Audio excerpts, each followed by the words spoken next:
Hey there, welcome to Game Vision, and this is The Play Spot. I'm Kamurai, and I'm in frame, I promise. This is where I talk about games and stuff I've played. Um, there, let's just start video game wise. I've realized like I've got an immediate playlist building because I've got, I don't know, over 100 games on my Steam library. It's like I should probably play some of these because I paid for them. They're just sitting there worthless, and you drive yourself crazy if you think about it. I'm resisting Steam over and over now because, yeah, I can buy a game and throw it on there, and yeah, my friends' kids have access to it, but what am I getting out of what I pay for there? Because games are notably one of the things that you can pay for and you get the most out of them. Because if you think like, hey, I bought Settlers of Catan and I played 30 hours of it, or 40 hours of it, like you get $1 per hour that way. Compare that to how many movies you can watch for the same amount of time. It's like $10 to 2.5 hours. It's insane, like how much you can get out of games, and they're forever. Like you can still go play Final Fantasy 4 and 6, and they're wonderful, wonderful games. It's not going to matter how far technology has come. The same thing with board games. If you can go and play, I don't know what's another one, Small World, over and over and over again. You always have that game available now until like something breaks in the box or whatever. But it's a wonderful, wonderful thing, and I haven't played Small World in a while, but I've recently got a bunch of expansions for stuff, and I'm one of the guys in my group that is like, well, let's play this, because honestly, we get a lot of people who just kind of like, oh, what should we play? And unless somebody is the jerk and stands up and goes, well, how about we play this? And then eventually people go, okay. Or you get a couple people who are like that, and then it hardly ever anyone's like, oh, I really want to play this. But then we get like a big enough group, and then one person's like, well, like we need to play 2 games, so I want to play this. So that's what they do. It's like, we got people, I'm going to play this, whoever wants to play with me can, and the rest of you can figure it out on your own. And if there's not another jerk in that side of the group, then people will get kind of lost. But it's just a funny social phenomenon when you're playing games. It doesn't entirely apply to what was happening, but let's see. Friday, let's start Friday. Went in, played a little bit of Star Realms. The new Crisis stuff just came out. It's 4 expansions, not in one, but it's 4 separate branches of one expansion. There's like fleets and fortresses, bases and battleships, events and heroes or characters, whatever it is. And they each bring something interesting to the table. The thing that I would say, if you're going to get one thing and one thing only, is I think they're like $5 a pack or whatever.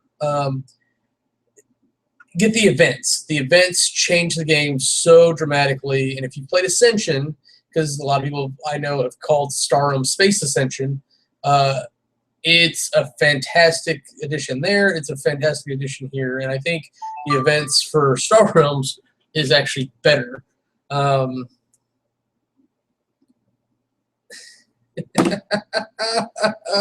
If you have ever checked out the Escapist magazine or heard of them or anything, they talk about video game and do stuff. Go check out Marla Dessat, CJ Rossi, Marshall Lemon, and Josh Egan. One very pretty Canadian lady and 3 dudes with beards of magnificent proportions. Or quality, not proportion. Quality over quantity. They talk about science and tech stuff on their Thursday podcast, and that's what that noise was. Sorry. Okay, spontaneous plug. But Star Realms, great game if you just like playing one-on-one, like the game's designed for. It's $15 for like a little starter pack. There's a free app that you can play on pretty much any device you want, and then you can pay $5 for that, and then you can play online with people. So it's actually cheaper to play online, and then these other packs are out. I think it's designed for 1 pack per 1 to 2 set, and I've got 3 1 to 2 sets because you can mix them together and play larger groups. and we tend to have enough people where we can support 4 people for play. So I just leave mine together so that I can support up to 6 people, because it changes the game, but it changes it like for me in a very nice way. But then I bought 3 of each of the expansions to try to make sure that I had enough balance in there. And we got a pretty good shuffle in, and we got a couple of the new things. We got a couple of the promo cards, and it was really neat. Oh yeah, I found a guy in England that was like making proxies for the promo set, because like you can only find like half the promo set out there. So like I've got the like one of the Trade Federation ones. I've got the 2 minor Mechano ones. I've got the 2 minor blob ones. I've got the big yellow one. What is it? Imperial one. But I don't have the other half of the set. I got all excited because I was like, oh, I'll buy these. I'll buy these for sure. Now they're proxy cards. The weight's wrong. He's printing them off. But unless you put them in sleeves, you really can't play with them properly. Even then, you could probably feel the weight difference, but I don't know. Not interested for me. So we went from Star Realms. I think there's a little bit of weight around. Like when you end up there at different times playing different things. Like we showed up, we started playing, and like 5 minutes later somebody showed up, and oh, we'll be done with this in just a minute. So the 5-10 minutes later, like by the time we finished, they moved into a different game, and then somebody else showed up, and then I think we tried to wait on them to play Risk Legacy. So that campaign's going strong. So it took a minute to explain the differences and get things set up, and I kept getting distracted, but but we finally got drafted and everything, and we got put out there, and we put everything out there, and our buddy Ken took his mustache, deployed into Europe, and won in the first turn. He took 3 other people's bases. He didn't take mine, but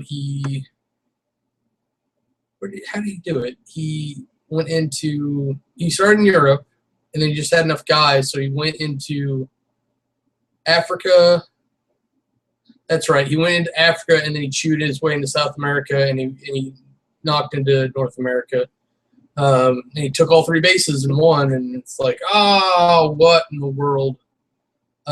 So I kind of campaigned against him with everybody else, and we all dropped our scars on him. Because fortunately, he ended up not with no scar on the second game, because the first one went so fast it just felt bad. So we ended up biohazarding most of Europe, which the way that works is at end of turn, he loses 1 troop for biohazard territories. It's like the opposite of mercenaries. So funny. And then like he's like, well, I'm getting out of Europe. And then we had missions finally for the second game. So of course the first one that shows up is the island mission. Control all 7 islands or 7+ islands on the map, and you can connect a seaboard. So I ended up connecting Japan to Western Australia, mostly because Asia is so hard to hold. I wanted to put motivation there to get people to deploy into Asia. North America is all kinds of screwed up anyways. But that's what I should have. That's what the other suggestion was, is to go to like Argentina to Australia, which would make South America a little bit stronger, and then that helps access things. But Japan's so close to the American exit from Alaska Kamchatka that, hell, you can roll from Alaska to Kamchatka, I think straight into Japan, and then now Eastern Australia. So there's still hope, and if I can do the other thing that we haven't got to yet, I'll do that, and it'll be fantastic. But okay, so after biohazarding Europe, I even told Ken, I'm like, there's one thing that can happen to do this, and they're all excited about opening packs, and that's been the big thing like now with the Risk Legacy, and I'm hoping it doesn't die off after we get all the packs open. Um, um, Ken, he was mad. He didn't want me to take all the islands. So when I got to Greenland, he used 2 missiles to try to stop me. So I was like, oh, what's happening? And I used the 3rd missile, and I became the bringer of fire, which irradiated Greenland. So I was able to move a couple guys in, or at least a guy in to take control of all the islands. Oh, no, it's 2 guys because you lose one. Oh,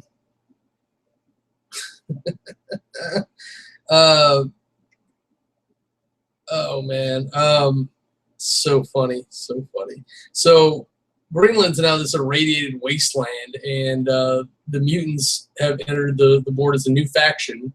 And the Imperials now have missile power and the Bringer of Fire label, so they get extra missiles when someone plays them. So now I'm definitely going to have to try to make sure that I get first faction and get my Imperials, because I think they'll be quite handy in the future. We still got a couple packs to go. We still got, like, I don't know, 7 more games, 6, 9 more games. So I think it'll be a lot of fun. And I think once the people who are returning to play, I think they'll enjoy it a lot more too. But so far, people are kind of enjoying Risk Legacy. I let the game go on too long because I didn't realize I didn't have a second missile to try to trip the 30+1 missile one. So I was purposely letting the game drag a little bit. And I think I upset Blaine, and he finally got upset enough to be like, well, I'm just going to win. And they figured out a way to do it, so good for him. He got to sign the board. But it's such a fun idea. And then when we finally get done, hopefully I'll get my mod from buddy Peter, and hopefully we'll have another way to play it, because I'd come up with a way to play statically, because everyone hates the dice. So if you have static values like X amount of troops beats an artillery piece or whatever, then that is a way to do it so that not new people, but like you can play without rolling dice and upsetting people, because the probability is hateful, but you play strategically. So that actually took a lot more time than I thought it would be last Friday. We ended up playing something else after that, though. Oh, well, Matt was there, so we broke Risk Legacy. And I'm not even sure what they're playing. I just know that by the end of the night, they were playing Bang. And I ended up playing Ascension with Matt, because they were going to play Coliseum. Matt dipped out of that to play Ascension with me. And then they were playing... Where my buddies playing? Because it was something I didn't really want to play. So I was like, oh, I'm out. It's all right. Oh, we did play King of New York. We played a 6-person game in New York, or King of New York, and I got eliminated pretty quick because I like to stay in Tokyo way too long. I stay out of Tokyo. Or Manhattan in this case.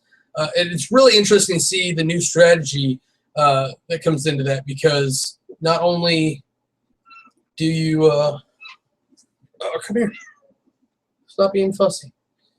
Because not only are you fighting everyone else for control of Manhattan, you're fighting the military and civilians and stuff. So you're fighting against buildings and trying not to get hurt. And it's really interesting. I think it brings just enough to the game to make it interesting for me. The one thing that needs to happen for it is the same thing they did for King of Tokyo, where they make it so that the people that you play as, the monsters, the kaiju, they're actually specific, and it's not just generic monster person. It's like, I like playing a Captain Fish, but I want to know what special powers Captain Fish has versus Robo Mantis and the King, and yeah. So there's that. But I got eliminated that quick enough, and then I was talking with Matt about stuff, and I think we ended up planning out a seasons, because I want to try to help produce a gameplay series for the store. And I think the first game we're going to do is Seasons, and we're going to try to handpick a cast, and I'm going to try to shoot it and see how that comes out. Not that I'm a big fan of Seasons. I don't mind missing out on that game, especially for the camera, because it's just going to be me like.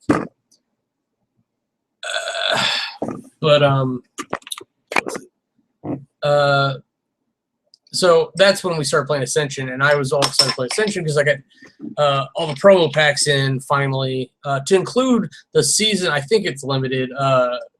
Hadron Dreidel. I was super excited to play that, but it never came out. In fact, I didn't see most of the promo cards that I recognized. I'm sure a couple of them came out, except for Explosive Swarm. That was really interesting. And it turns out if you just keep killing them, they're not a big deal. They only affect the stuff around them, the heroes and constructs. So whenever you remove a hero construct next to them, you replace it with an Explosive Swarm. So if you refuse to fight the Explosive Swarms, then they spread. But if you just kill them, then they're fine.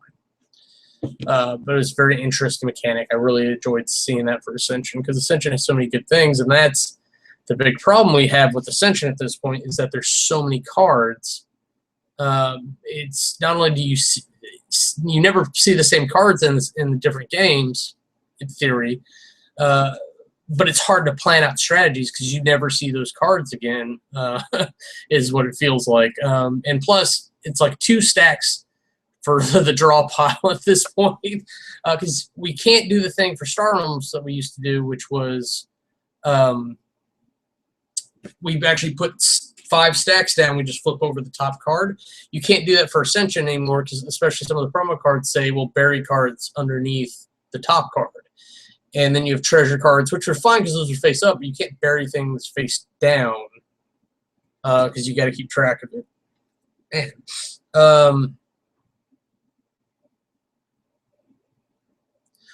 So I think that kind of ended our night there. Because I don't remember playing anything past that because we ended up talking about Seasons and how to play it. We took a table, we put it in a position where I said I wanted it based on the lighting in the store because we actually wanted to look like we're in a store and not just somebody's house with like a wall and some stuff and some paintings on it. And then we had a long discussion about which tables to use because we had like 3 or 4 options. And there's a really nice wargaming table that was made for the store, but then you have to stand up and we don't have stools and people get fatigued. Like, so if you film for an hour, you're going to see people, but if they're able to sit comfortably, they're going to be less likely to fatigue. And we just have to worry about people bumping the table. But we figured out a lot of like little things, and Callie even ended up getting like a clear dish where to put some felt or something in the bottom of it, and that way it won't be as noisy. But we'll have a roll box because we're a big fan of dice towers. But you've seen the dice for Seasons; they're like this big, no joke.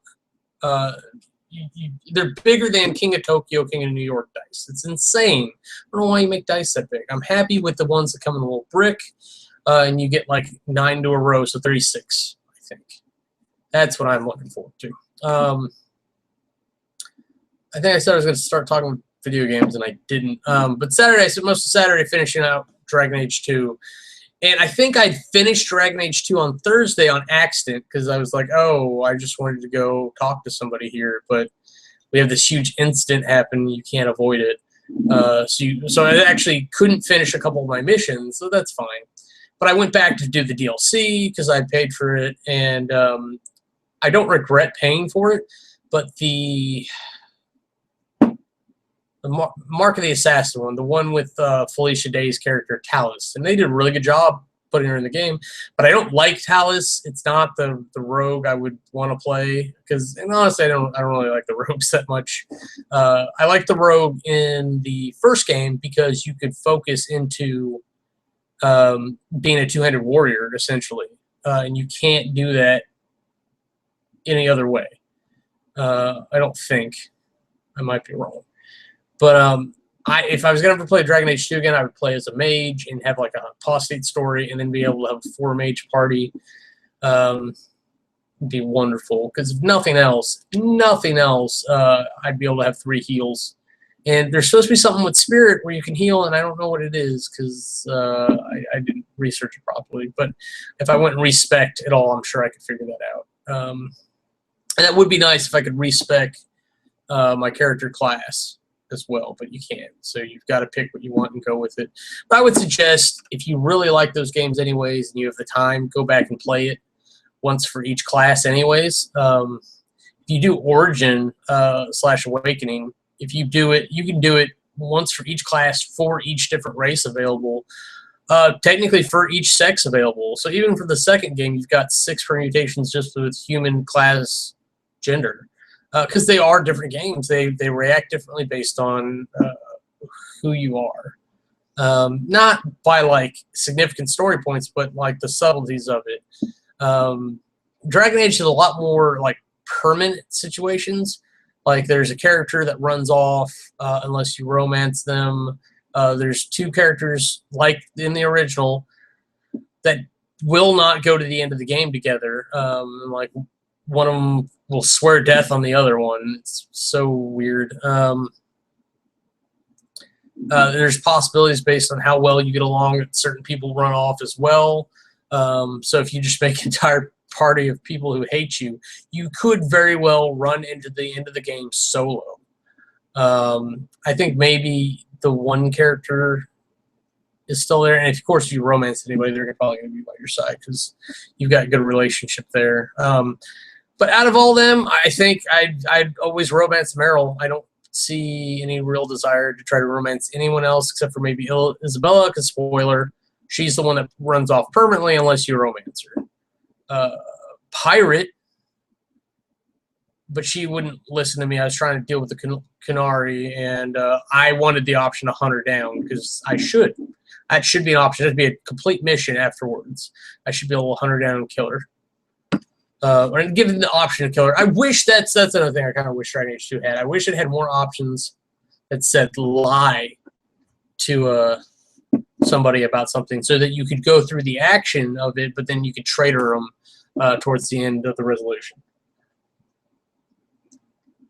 Oh, that's sweet. That's actually Sprite. I need to stop playing with that. Okay, so, and then today, Sunday, I woke up late. I went in almost 2 hours late to gaming, and so it's like, whatever. But my brain didn't register it. My brain registered that I got there at 12. Like, so I get 6 hours of gaming, right? Right? No. So I went there. I watched them set up for Galaxy Trucker. No. It felt like I was watching them build their ships, and it felt like work. Even though I was trying to, like, get that little bit of satisfaction by trying to help Keith out, figure out, like, how to build a ship properly. Like, it didn't seem fun. So power to them. I'm glad they had fun, but no. But I got to meet some new people today, and I'm always glad to do that. So we played Love Letter. That was a pretty fast-paced game. I don't like it as much because it's not as interesting because it's an elimination game. And you eliminate fast, you restart fast, but that downtime, it's like, the game is not that interesting to watch based on what's going on. Because there's no real mechanics behind it. It's, you do this, you play this card, and then you resolve what the card says. So there's no strategy. There's nothing interesting to think about, watch, or, oh, like, you should have done this, you should have done that, because it's cards. It depends what comes up. So there is that. But it was a good game. I finally read the rules for Ikebana, which turns out to be Hanabi Poker, essentially, and I'm looking forward to playing that in a couple weeks, as I will not be able to play with my gaming group next week, so there will be no Hanabi available. What was I going to say? Kitty. So I read that while we were playing Love Letter, and then afterwards we were going to go, I thought we were going to play Ghost Story, and then all of a sudden they're like, someone asked me, like, what's my favorite game? Like, right now it's definitely Super Dungeon Explorer. And they were like, oh, let's play that. And there was 3 people versus me when we started, so I was like, okay, that sounds like we could probably get a game in and get it over quick. And then everybody, Dan showed up, and so we went to 4 people, and it just took a little bit longer. And the reason it took as long as it did is because they did well, because if I kill you fast enough, then the game gets over pretty quick, and we go do something else. But the heroes start winning. It depends how they're winning that is the issue, because if they win by slowing down the number of wounds I do to them, then it just takes longer. But they got me down to Starfire, and then his timeout hit, and I got a bunch of wormlings and stuff. Get your tail out of the way. But at that point, I was like, look, I concede. Because it was just a matter of them getting the dice rolls to hit me and take out all my little guys at this point, because I couldn't do enough wounds. They were running Codifier Kisa, who's one of the promo ones, Riffling Rogue, who's in the base set, Royal Paladin, who's in the base set, and Deep Root Druid, who's in the base set. But they were using the Royal Paladin to heal, because anybody can drink the Royal Paladin's potion, and they kept rolling a mass load of potions because they had a lot of blue dice on the board. And then Codifier Kisa can just hoard 2 of them, and then her potion, she uses a potion to give someone else a potion, so she essentially could give her potions away. So she just kept giving them to the Royal Paladin or the Riffling Rogue, depending upon what the situation was. Because with 2 on Kisa and 1 on the Rogue, you can teleport 3 times, which can be really strong because you get somebody teleport 3 times, have them move up, attack at spawn point 3 times, boom, it's gone. And then you could roll a bunch of potions and do it again. And the Riffling Rogue is lucky, so you turn like hearts into potions, or vice versa. I can't remember which way it goes. But like, so that kept happening, and it's like, oh man. So Codified Kisa is a little bitch. I don't like her.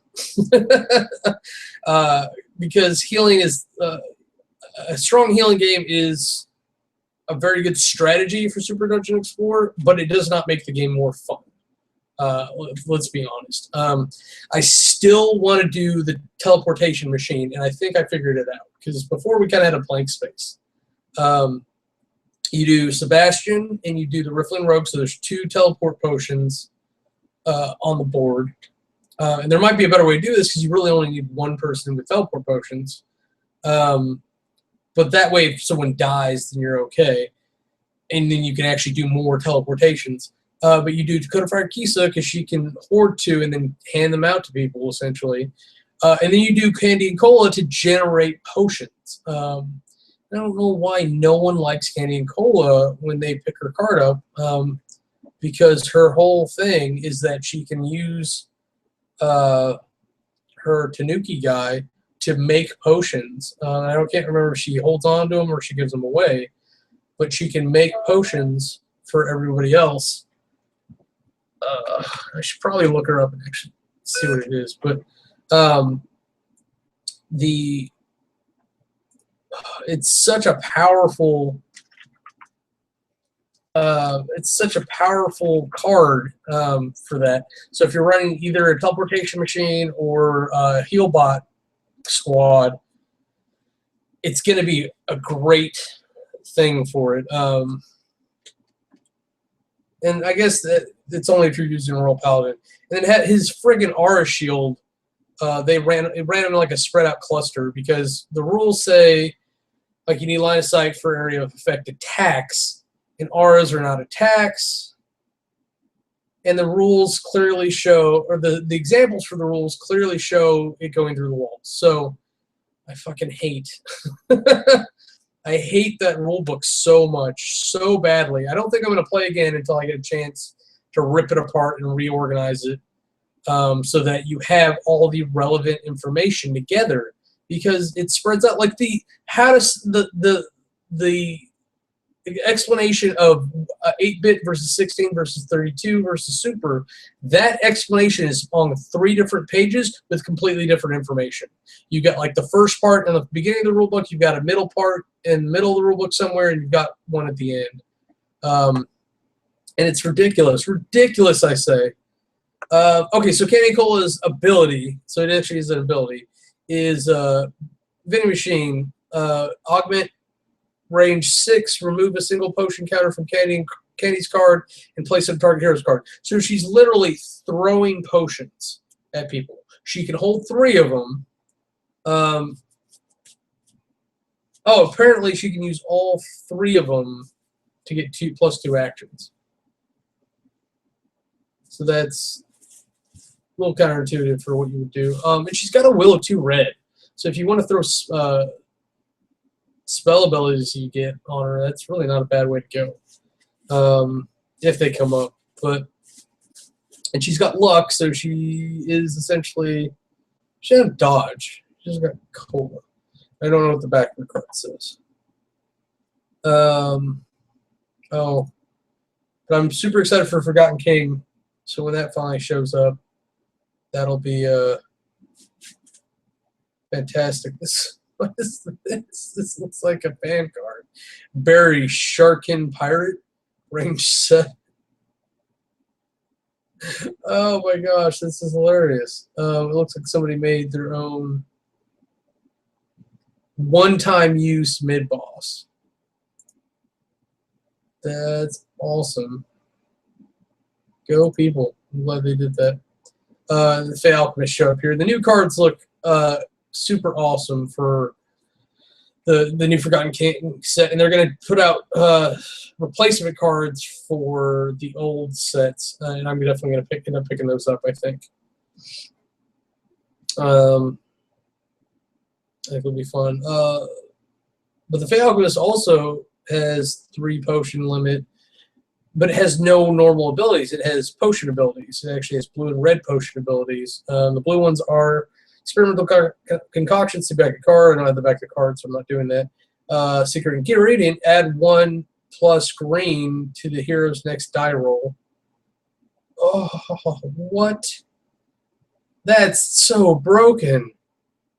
And then the offensive one is Waldmaster Syrup, range 6, compel 3. That's not red. That doesn't do damage. So that's something new and broken I have to deal with. I got to get better as the monsters. It is already like key to my favor, but we are finding holes in the armor that people are stabbing me through. So I got to get better at killing heroes. It's just how it is, I think. Cool Mini or not, it's doing a fine job with these, and I love it. It's still my favorite game, even if I'm frustrated with it and the rule book. And